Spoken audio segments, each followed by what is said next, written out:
everyone, and welcome to the concession stand here on the KB Radio Network. I am your host, Kevin Reed, and this is the review of episode 4 to X-Men 97, season 2, currently on Disney Plus. How is everybody doing out there?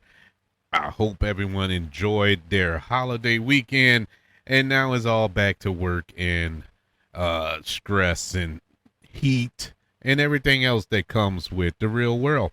And what also comes with the real world is a brand new episode of X-Men 97. We are fresh off of our 3-episode premiere that came courtesy of Marvel Animation and Disney Plus just last week.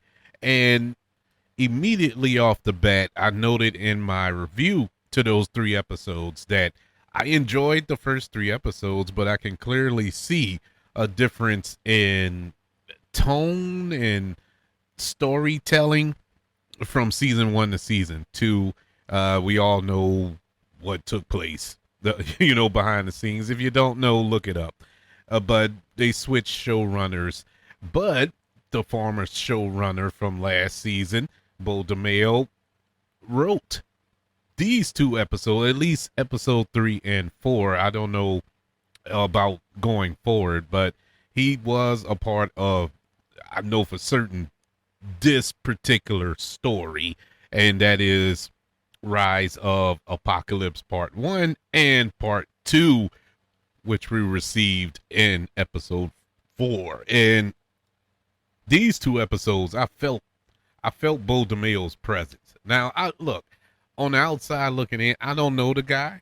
I don't know what all took place to lead to his untimely termination over there at Marvel.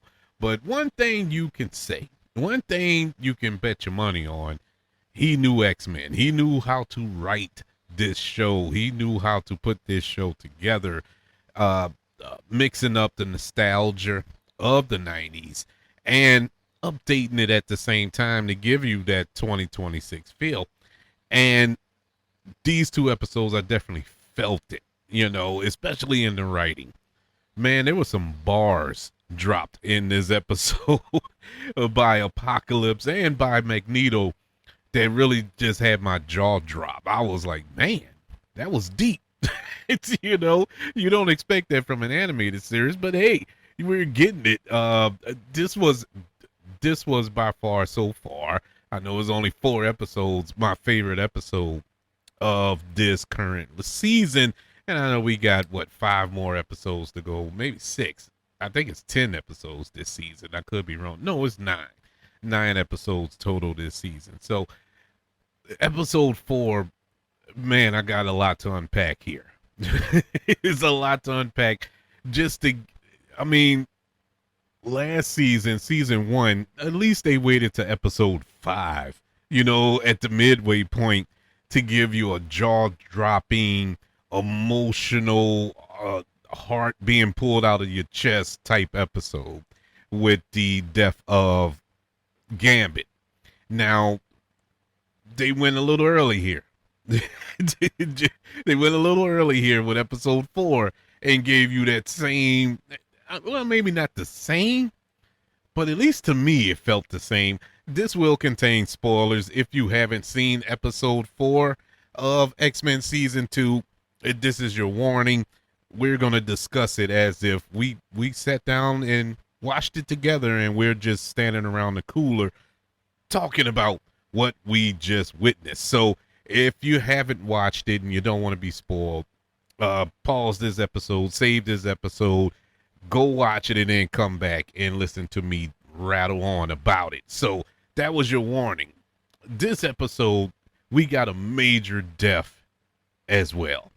And it was the most unlikely to me. You kind of felt it last season with Gambit.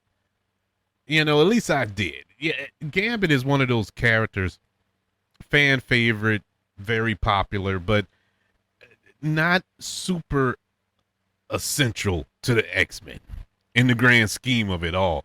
He's a cool character. I love Gambit, but one of my favorite X-Men, being as though he's a He's a Louisiana boy, so I always had a soft spot in my heart for Gambit.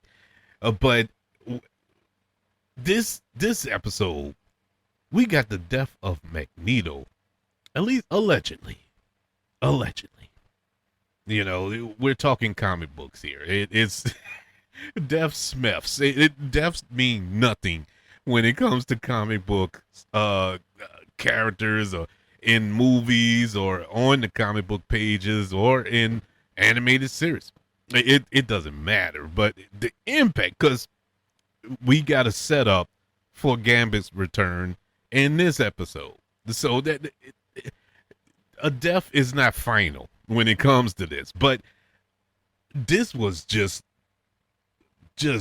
I don't know. It was Gambit. At least Gambit was a sacrifice, and you can make the argument Magneto was too, but Gambit did it to save Grenosha, and he went out like a pure soldier, man, taking out that what is it? What they call that thing? A master mold, I think it was. But yeah, that was fire. But here, man, Apocalypse, bro. Apocalypse just vaporized. I mean, literally vaporized Magneto. My God, and that's after palming his head and holding him up in front of Charles and letting Charles witness his vaporizing. That was even worse. And so let's go over this episode, and we'll come back to that when we reach that point. The episode picks up Magneto. He is protecting the X-Men from the blast that we left off on in part 1 of this 2-part episode series. And Apocalypse, who he isn't Apocalypse yet, he's Nur. He survives as well because he's Apocalypse, of course. But he is torn apart because his fallen ally did not survive the blast. So Xavier, he was able to convince Nur to work together again, after he felt betrayed by the X-Men. And Charles, he opened up and told the truth that, look, we're time travelers. We're the X-Men from the 1990s and blah blah blah. So it kind of warmed him up and allowed Charles to read his mind and go back through Nur's past and see what all he went through as a child. And it was brutal, man. If you want to talk about how to make a villain, that's how you make a villain. Shaping him up like that, being born, his mother buried him in the desert. He was a slave. He went through it. He went through the ringer. But they worked together in search for the ancient temple. Meanwhile, you have Rama-Tut, who we all know is a variant of King the Conqueror. And I was wondering, when they were developing this show, writing this show, was Kang still a part of the plan in the MCU, with Jonathan Majors and all that? And I wonder if that was why Rama-Tut or King the Conqueror played a major role, at least so far in this season.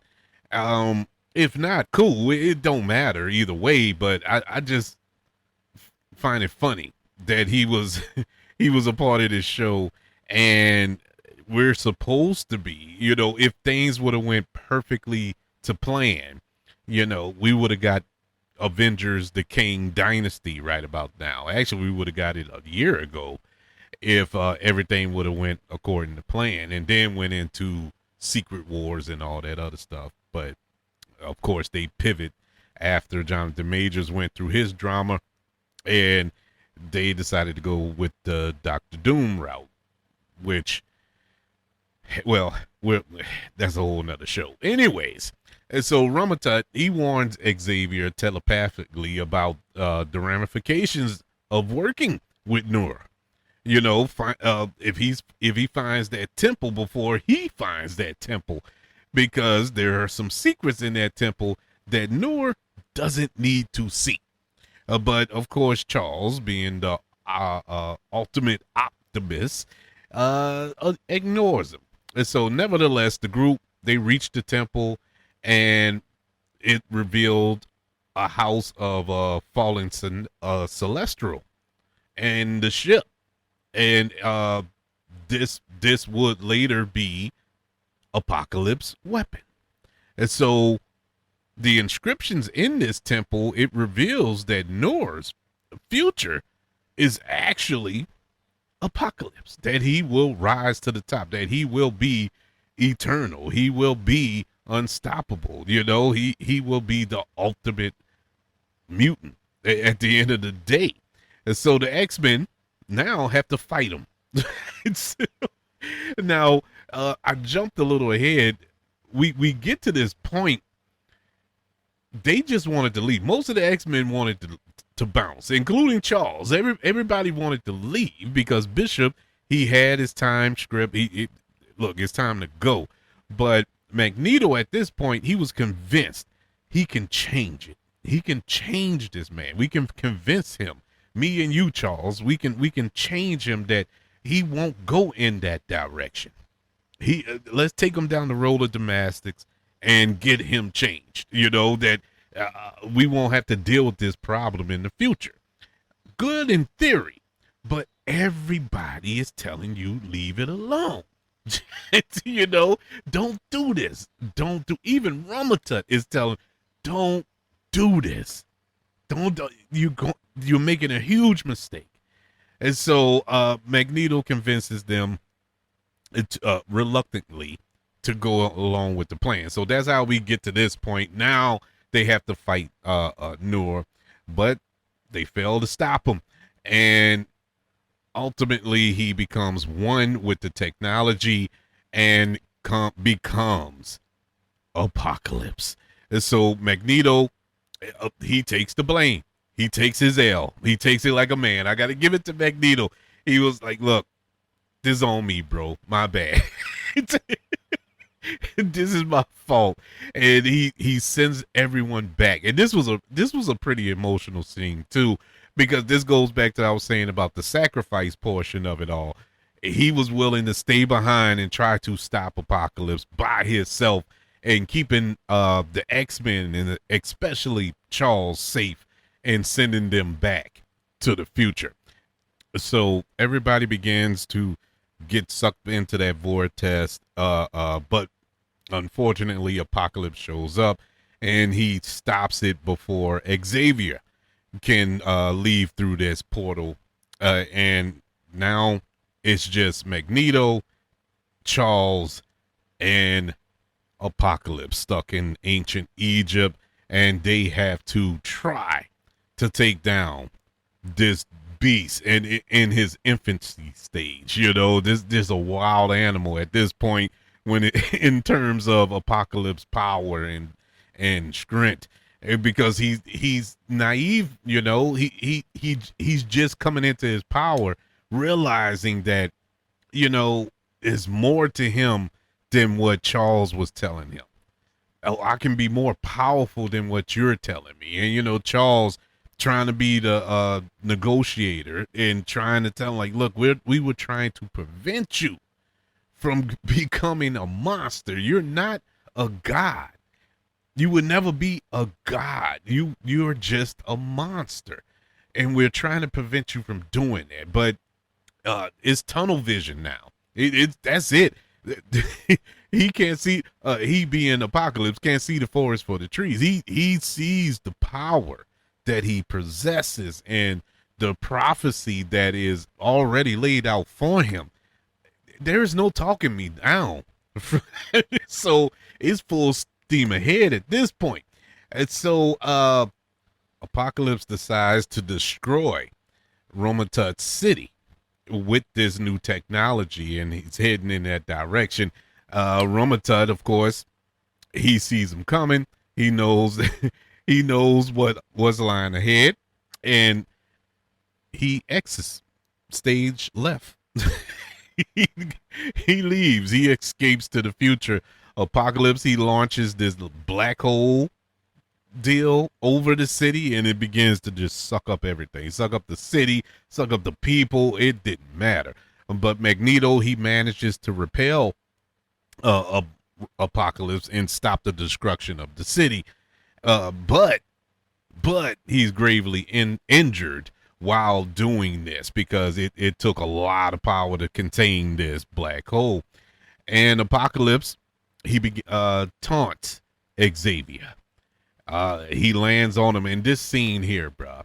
When Xavier was crawling to Magneto, just screaming his name, and he's trying to get there. You know, he can only move his arms, so he's trying to crawl through the sand to get to Magneto, who is just broken.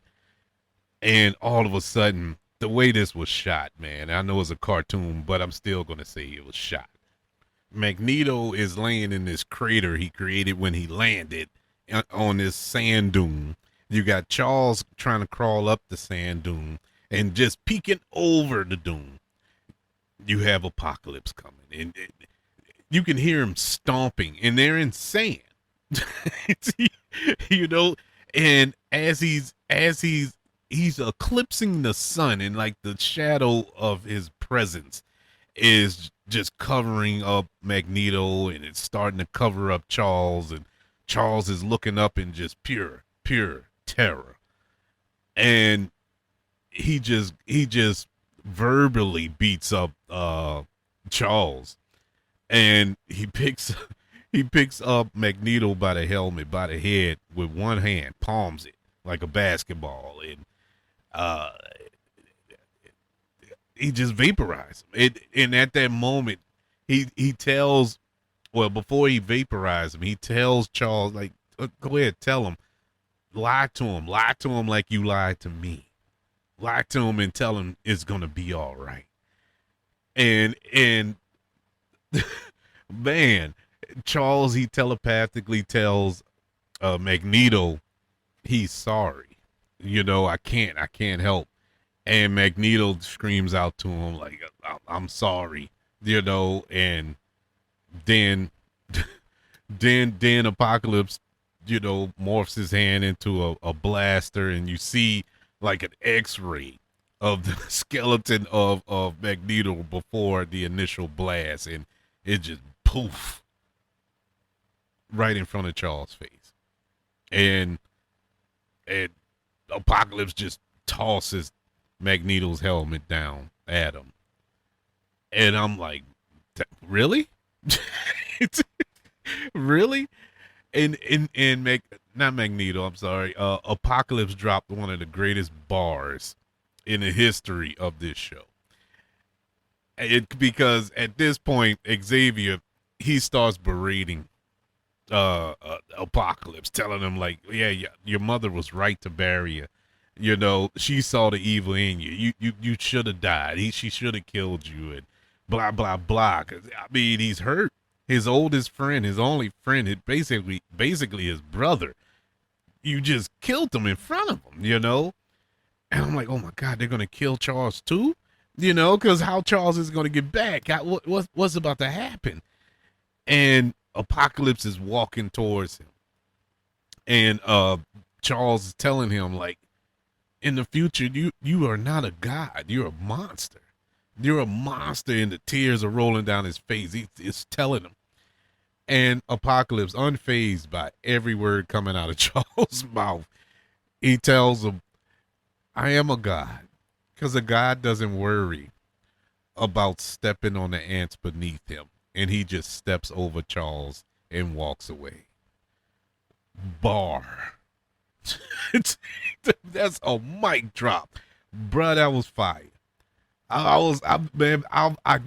My mouth hit the floor. I was like, man, you're not even worth getting your scum on my boot.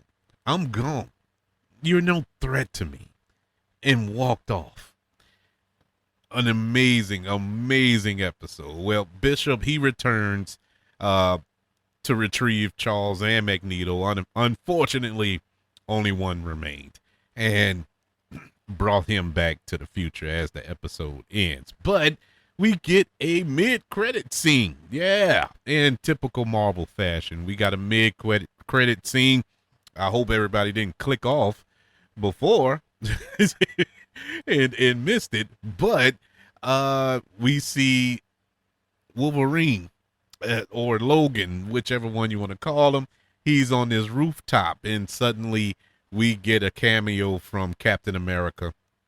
He flips in and talks to Logan, and then you see Black Widow come in from the other side, and they're all conversing. And Captain America hands Logan a file, and written on the file is Weapon X.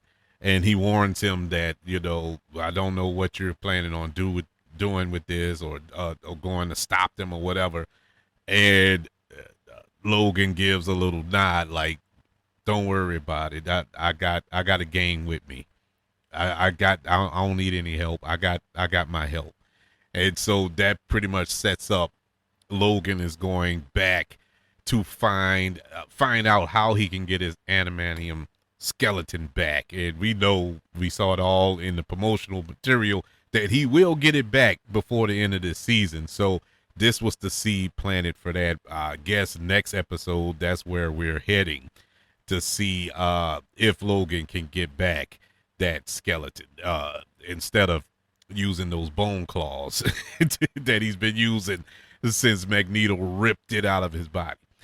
But this was an awesome episode. Also set up the Gambit return when Rogue was talking to Noor before he became Apocalypse, and discussing how she lost Gambit, and it's painful. It's not who I'm going back to, is who I'm not going back to the future to.